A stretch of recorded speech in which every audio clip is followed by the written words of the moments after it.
En esta presentación vamos a comenzar el tema de el análisis de la oferta y la demanda.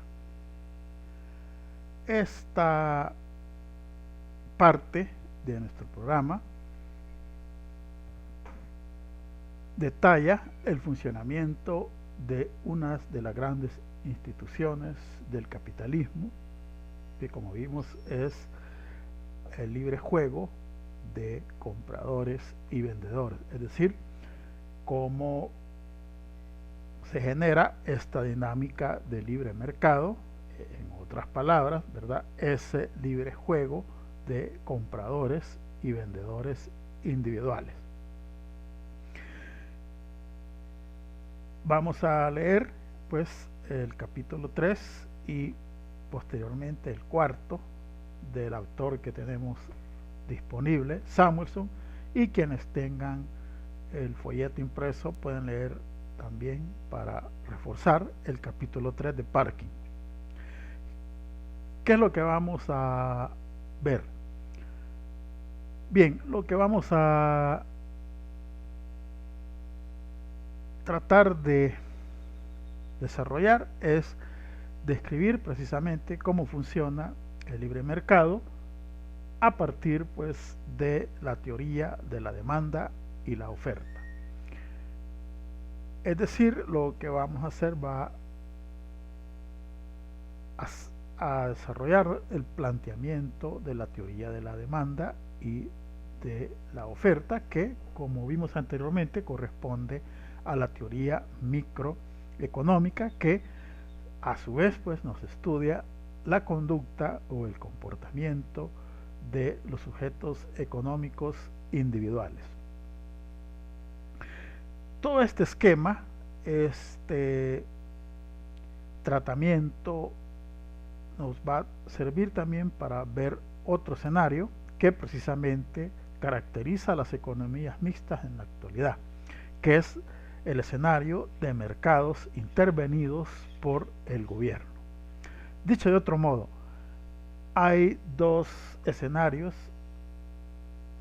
de las economías mixtas y dependiendo de la política económica gubernamental, por supuesto, así algunos mercados son dejados al libre juego de la oferta y la demanda y otros son precisamente intervenidos por motivos de política económica.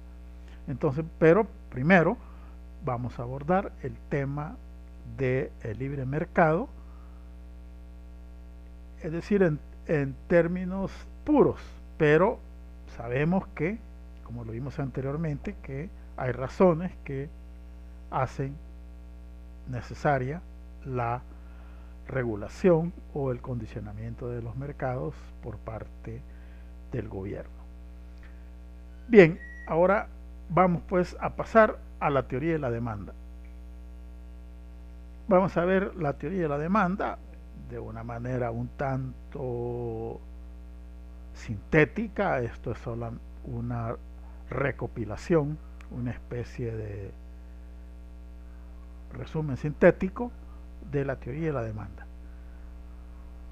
Bien, ¿cuál es el propósito? Vamos a ver el propósito de la teoría de la demanda. Es decir, vamos a ver qué es lo que se pretende o qué objetivo pues se pretende investigar con esta teoría. El otro se refiere a los factores determinantes de la demanda. Luego vamos a pasar al tema, como suele plantearse a menudo, la ley de la demanda. Se habla de la ley de la demanda, aunque sabemos que las leyes de la economía tienen una connotación diferente a las leyes de la ciencia jurídica o el derecho. Y luego vamos a ver pues el tema de cambios en la cantidad demandada y cambios en la demanda. Esta distinción es importante tenerla presente porque facilita la comprensión de la dinámica de los mercados, pues como vimos en esos dos escenarios que mencionábamos.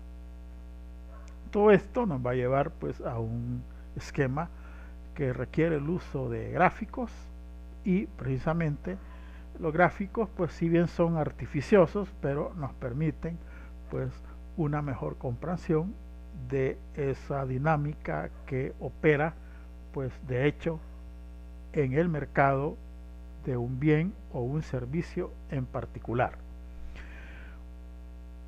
Una cuestión a tener presente antes de abordar esto es que la teoría como tal, o cualquier teoría como tal, lo que pretende es plantearnos principios generales pues de la descripción de un fenómeno o de un hecho económico, y cada mercado en particular pues tendrá sus propias especificidades. Entonces, de manera que lo que nos da la teoría es un marco general, y a la hora de investigar en la práctica esto, pues cada mercado, pues de acuerdo a la naturaleza del bien o servicio que se produce y se vende, tendrá pues sus propias características, especificidad, y ahí es donde pues hay que ir haciendo los matices correspondientes según cada caso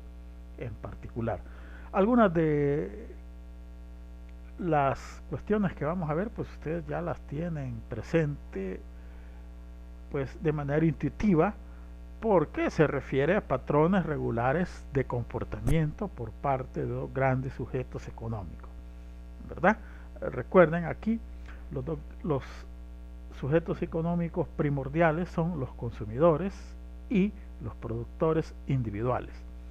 Estamos hablando precisamente pues de compradores, demandantes y vendedores, oferentes, que puede ser el mismo vendedor o puede ser alguien diferente al productor, ¿verdad? Porque sabemos que hay canales de intermediarios en muchos casos. Pero lo cierto es que sigue esa misma pauta por parte de los oferentes, ya sea productor o vendedor. Bien, entonces hay todo este esquema general que, como decíamos, que solo es una abstracción, pero que sin embargo nos permite visualizar y entender mejor cómo funciona pues este esquema de libre mercado, y también cómo funcionan los mercados pues que son intervenidos o condicionados. Bien, centrémonos hoy en la teoría de la demanda. ¿Cuál es el propósito de la teoría de la demanda? Pues ahí lo tenemos expresado. La teoría de la demanda persigue explicar el comportamiento del consumidor individual de un bien o un servicio. Recordemos que cuando hablemos de producto, vamos a estar hablando indistintamente a un bien tangible o a un servicio, ¿verdad? Recuerden que en términos económicos, si bien los servicios no tienen expresión tangible, corpórea, pero satisfacen una necesidad, pues así como lo hace una cosa tangible, es decir, un bien que tiene expresión física. Entonces, de aquí en economía, cuando se habla de producción, pues se da por sentado que comprende no solo bienes, sino además servicios. Muy bien. Ahora, ¿qué es lo que pretende pues responder la teoría de la demanda? ¿A dónde nos quiere llevar todo este planteamiento teórico? Bien, lo podemos ver en términos de que trata de responder a la siguiente pregunta: ¿cuáles son los factores que motivan a un consumidor a comprar un bien o un servicio? O, dicho en otras palabras, ¿cuáles son los factores que determinan la disposición de un consumidor para comprar un bien o un servicio? Es decir, recuerden, acá lo que estamos tratando de ver es, de expresar, es la conducta de las personas en su rol económico de compradores o demandantes. Recordemos que una persona natural, un individuo, lo mismo, ¿verdad? Un empresario, pues tiene diversos roles en los asuntos económicos, o puede desempeñar varios roles en la vida económica de un país, ¿verdad? Una misma persona puede ser trabajador, pero también es consumidor, lo mismo. Todos somos consumidores, pero algunos son empresarios. Entonces estamos en ese plano de explicar el comportamiento de individuos, pues como decíamos, en su rol de consumidores o de productores u oferentes de un bien o servicio. Entonces, en resumen, la idea que está detrás de todo esto pues es tratar de entender cuáles son pues aquellos factores que están detrás de las decisiones de adquirir, de comprar un bien o servicio en particular, ¿verdad? ¿Qué es lo que mueve? ¿Cuál es el móvil para que una persona pues se vea dispuesta a comprar un bien o servicio? Y vamos a pasar pues hoy a esos factores de decisión. Bien, hay tres factores pues que pesan o que determinan, que condicionan la decisión de comprar un bien o un servicio. Podemos clasificarlos en tres grandes rubros: factores objetivos, factores subjetivos y factores e influencias especiales. Vaya, en este último, en factor e influencias especiales, son eventos que de manera inusitada inciden en la demanda de un producto. Por ejemplo, el caso que hemos visto últimamente con esto del COVID-19. Desde hace un par de meses, pues nadie compraba regularmente mascarillas y alcohol en gel, porque esto no era una cuestión. Ha habido otras epidemias y pandemias, pero no con este alcance, y no era regularmente, pues no nadie, o la mayoría más bien, ¿verdad?, de personas andaba buscando mascarillas ni alcohol gel. En los primeros días yo intenté comprar, no hallé, pero hoy vemos ya se volvió algo de que en adelante quizás esto va a ser no una demanda de todos los días, cotidiana, como los alimentos, pero ya son bienes que llegaron, por así decirlo, para establecerse pues con cierta permanencia en las decisiones de compra de las personas, porque como ven ya esto como que está marcando un antes y un después.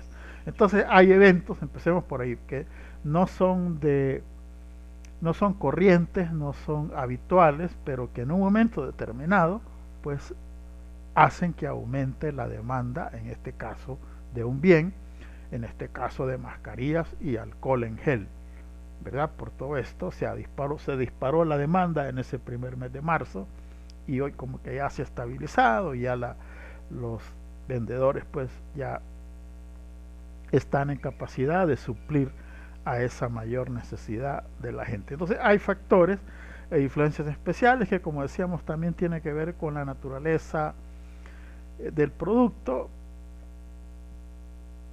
Por decir algo, algunos productos son estacionarios, son de temporada, productos de Navidad, por ejemplo, en este país, ¿verdad? Los tres grandes periodos vacacionales, Navidad, Semana Santa y agosto. Pues en el caso de Navidad, pues sabemos que hay ciertos productos que tienen otras características, o bien el caso de los paraguas y sombrillas, ¿verdad? Que ya en esta época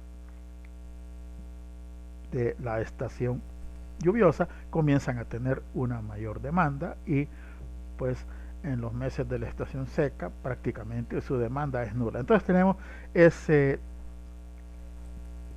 factores o influencias que, como decíamos, son factores atípicos, pues, pero que en un momento determinado inciden y pues determinan que la gente esté más dispuesta a comprar un bien o un servicio, o menos dispuesta, según sea el caso.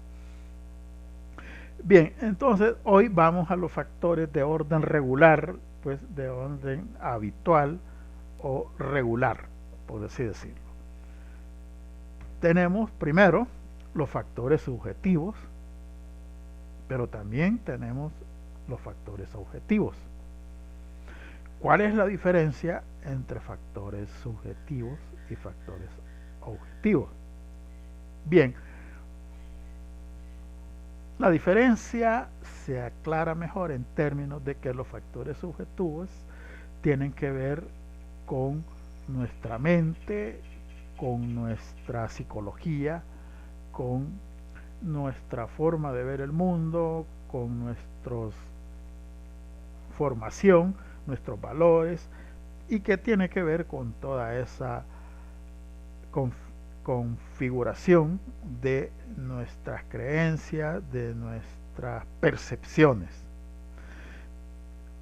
Desde que nuestro proceso de socialización comienza desde edades tempranas, vamos adquiriendo una serie de percepciones, de valores, y eso también nos va moldeando ciertos gustos y preferencias de acuerdo a la cultura, de acuerdo a las costumbres del territorio o del país donde nacemos. Entonces vamos, pues, por así decirlo, adquiriendo una serie de patrón en cuanto a nuestros gustos, pero también vamos forjando expectativas que también, pues, en nuestra psicología individual, en nuestra forma personal de ver las cosas, nosotros podemos tener expectativas optimistas o pesimistas.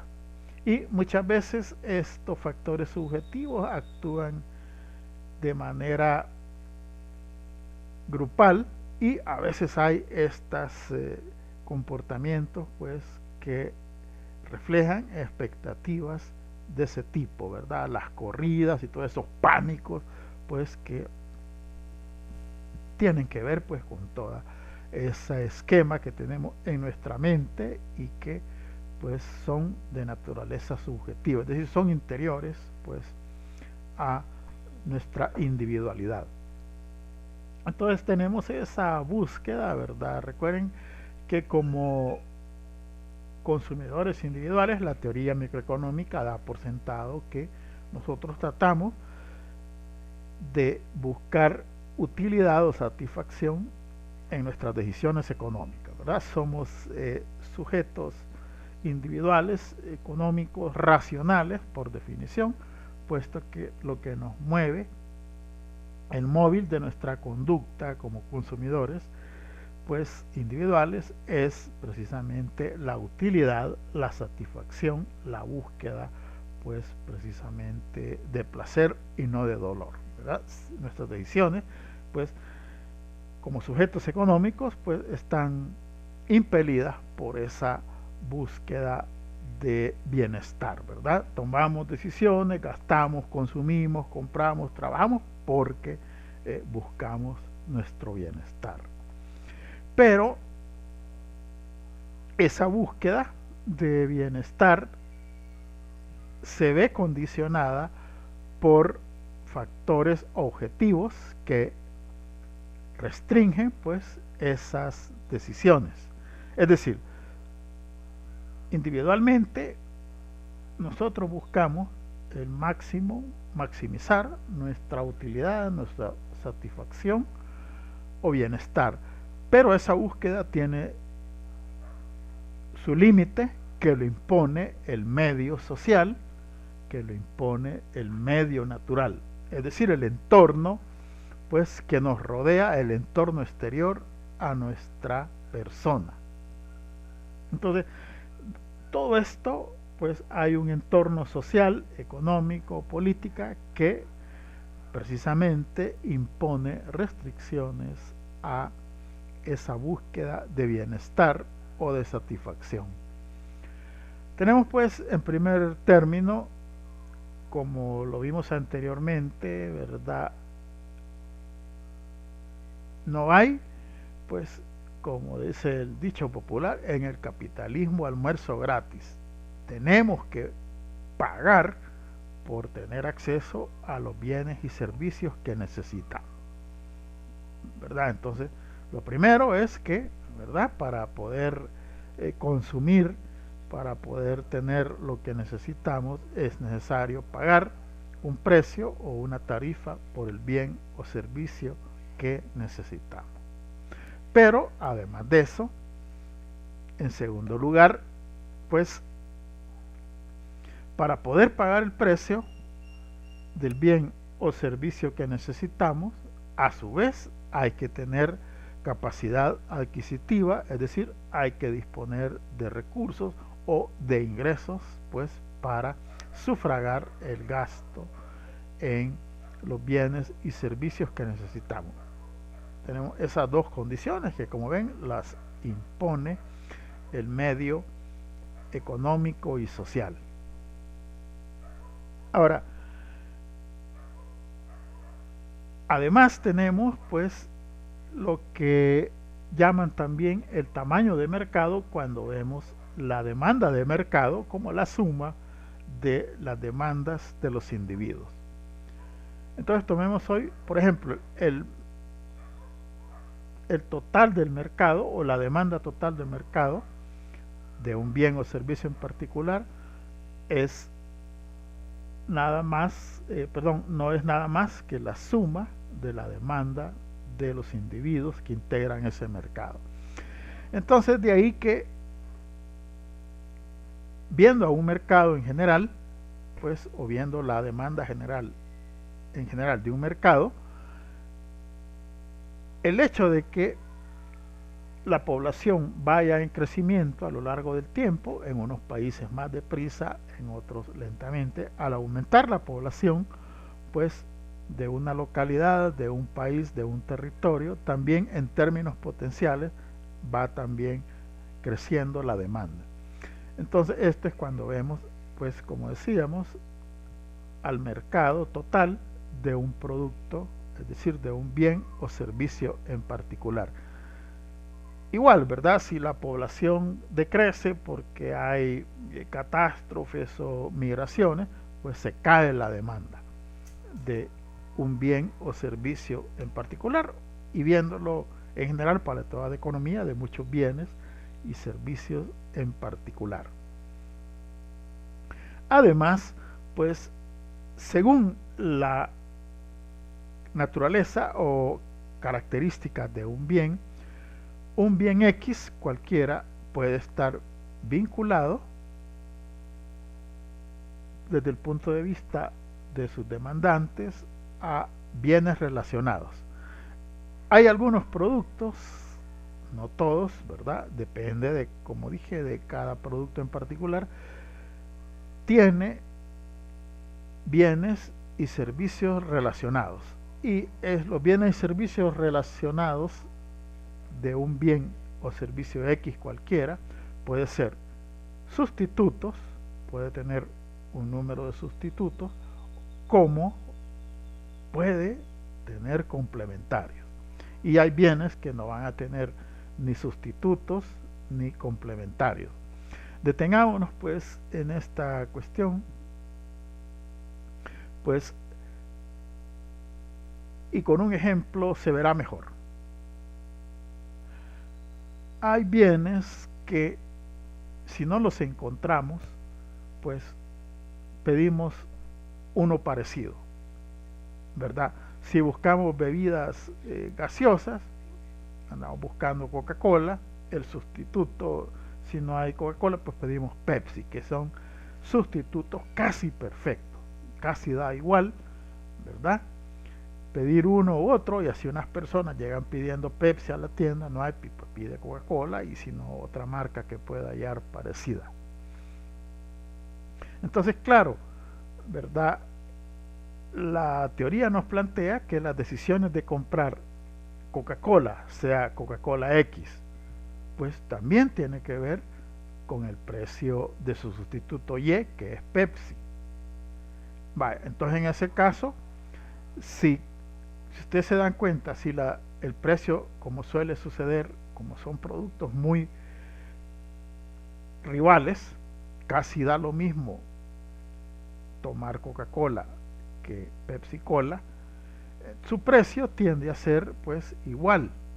Pero si le suben al precio de la Pepsi-Cola, entonces probablemente, ¿verdad? Mejor prefiero dejo de comprar Pepsi y compro más Coca-Cola. O al revés, si le suben a la Coca-Cola, mejor me cambio a Pepsi-Cola. Entonces, como ven, es fácil sustituirlos en estos productos que son altamente rivales, ¿verdad? Y durante mucho tiempo, en casi todo el mundo, había una campaña publicitaria bien agresiva, porque son, pues, esas bebidas colas prácticamente se repartían todo el mercado. Hay otras marcas, ¿verdad? En cada país, en cada región, pues habrán otras marcas, pero estos dos productos son altamente sustitutos, de tal manera que si sube el precio pues de la Coca-Cola, ¿verdad? Pues fácilmente mejor esto puede hacer que se caiga la demanda y algunos se van a pasar mejor a Pepsi, porque a muchos les puede dar lo mismo pues consumir o comprar uno u otro de ambos productos.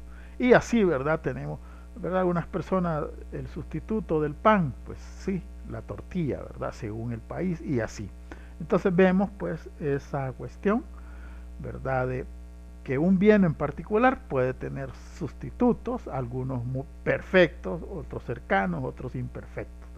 Esto, como ven, tiene que ver con precisamente las características particulares de cada bien o servicio. Luego tenemos que hay bienes complementarios a otro. ¿A qué nos estamos refiriendo con este término de bienes complementarios? Vaya, hay necesidades que para satisfacerlas necesitamos consumir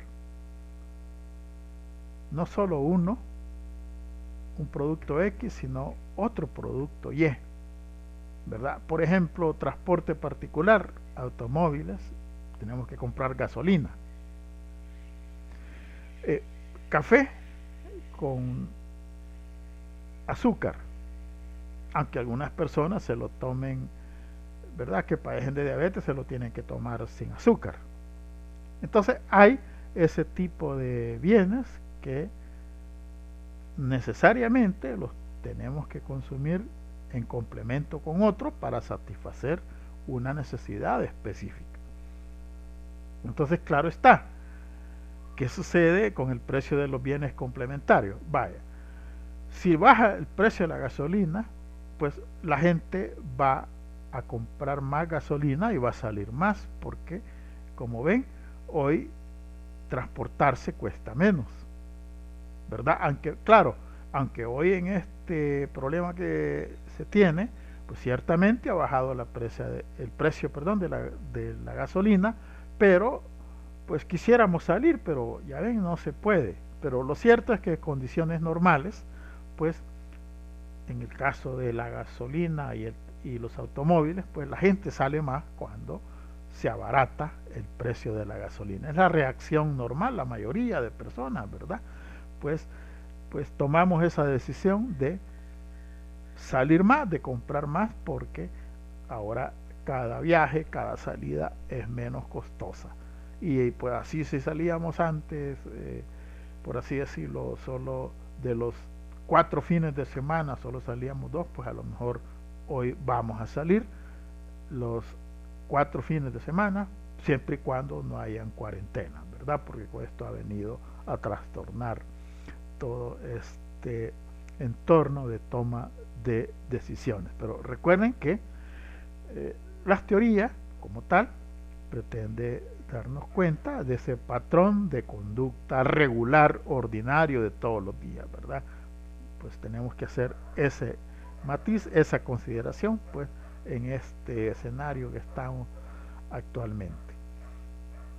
Pues bien, siguiendo con la teoría de la demanda, ya tenemos pues los principales factores. Hay otros, esto es más largo, pero aquí lo hemos sintetizado, ¿verdad? Factores objetivos, subjetivos y factores pues e influencias particulares o especiales, ¿verdad? Aquello que no está pues en la cotidianidad. A eso nos referimos con esos factores especiales. Ahora bien, quedándonos hoy con los factores pues propiamente objetivos, pasemos hoy a, teniendo presente, como dije, esos factores objetivos y subjetivos, veamos hoy el enunciado de la ley de la demanda. La ley de la demanda como tal nos dice que ceteris paribus, es decir, que manteniendo constante tanto los factores subjetivos, es decir, nuestros gustos, preferencias, y los otros factores objetivos diferentes al precio de un bien o servicio, la cantidad demandada de un bien o servicio que un consumidor está dispuesto a comprar depende de su precio o tarifa. Veámoslo simbólicamente, se ve mejor. Q de X es la cantidad del bien X que estamos dispuestos a comprar. Y esta cantidad depende del precio de mercado que esté vigente en ese momento, siempre y cuando lo demás no cambie.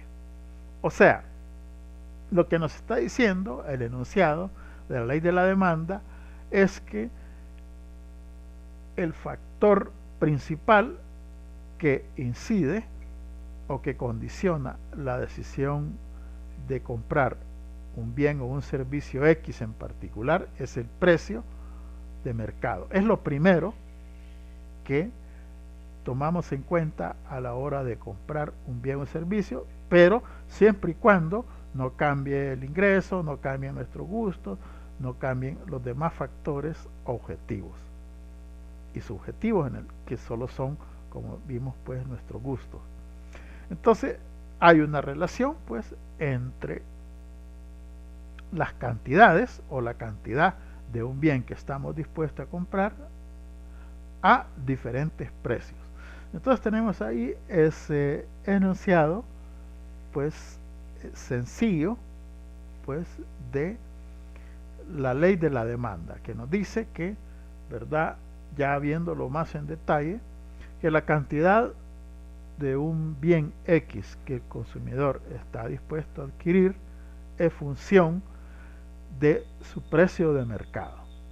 Como ven, es una relación sencilla donde la variable dependiente es la cantidad de un bien X que el consumidor está dispuesto a comprar y la variable independiente es su precio de mercado.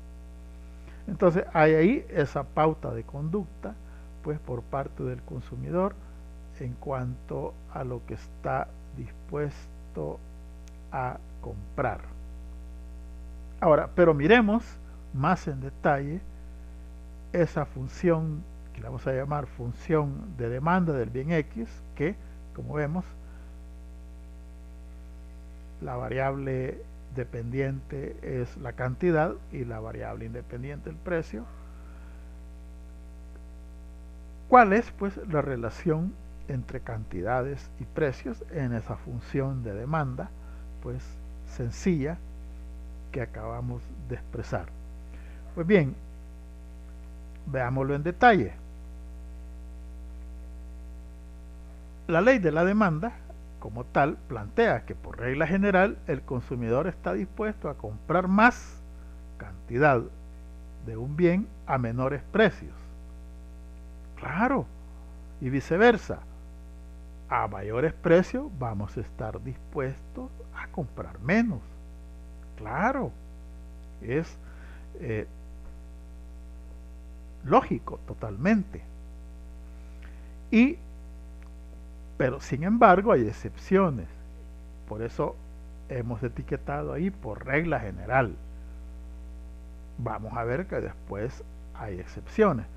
Pero aquí cabe pues incluir el ejemplo de una empresa fabricante de donas que precisamente le apuesta a la ley de la demanda en el mes de septiembre, ¿verdad? Esas rosquillas pues las ofrecen pues al 2x1, o lo que es lo mismo decir a mitad de precio. Y justamente esa es la gran apuesta, porque en ese mes ha de ser el mes que tradicionalmente hay un bajón en las ventas. Entonces, como ven, claramente, ¿verdad? Se ve como en ese caso se está jugando a la respuesta que van a tener consumidores de acuerdo con esta relación que nos plantea la ley de la demanda, ¿verdad? Sencillo, no es cosa del otro mundo, ¿verdad? Sino que ahora viendo, vamos a seguir el ejemplo de la página 47. Y ahí tenemos una tabla, ¿verdad? De puntos, ¿verdad? En donde se consigna precio y cantidad demandada. Entonces vemos pues que a medida que suben los precios, pues las cantidades demandadas se reducen. Y la gráfica de esos puntos, pues, ¿verdad? De ese par ordenado de precio y cantidad nos lleva a una función de demanda que usualmente se representa como una curva o una línea recta, según sea el caso, ¿verdad? Lo importante es que la ley de la demanda, el mensaje que nos quiere mostrar esto es que, ¿verdad? Hay una relación inversa o negativa entre precios y cantidades, ¿verdad? Vemos que en el punto A, al precio de $5,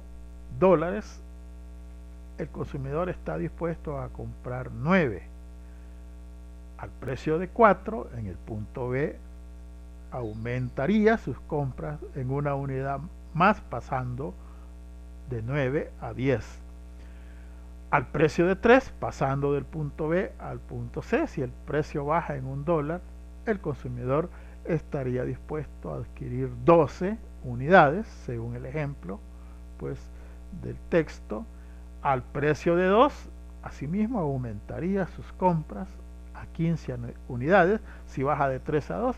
Y por último, cuando pasamos al punto E, si el precio baja de 2 a $1, pasaría pues o estaría dispuesto a comprar 20 unidades.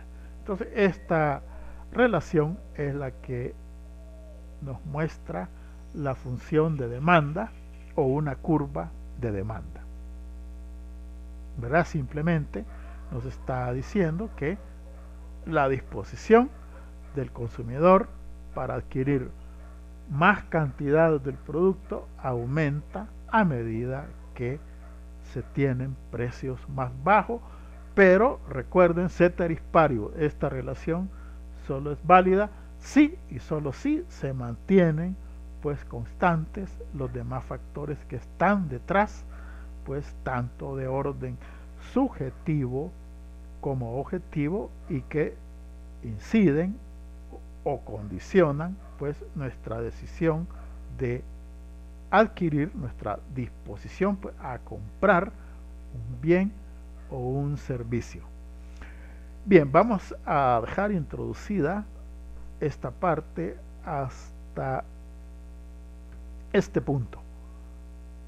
En la siguiente presentación vamos a continuar con las propiedades de la demanda. Muchas gracias.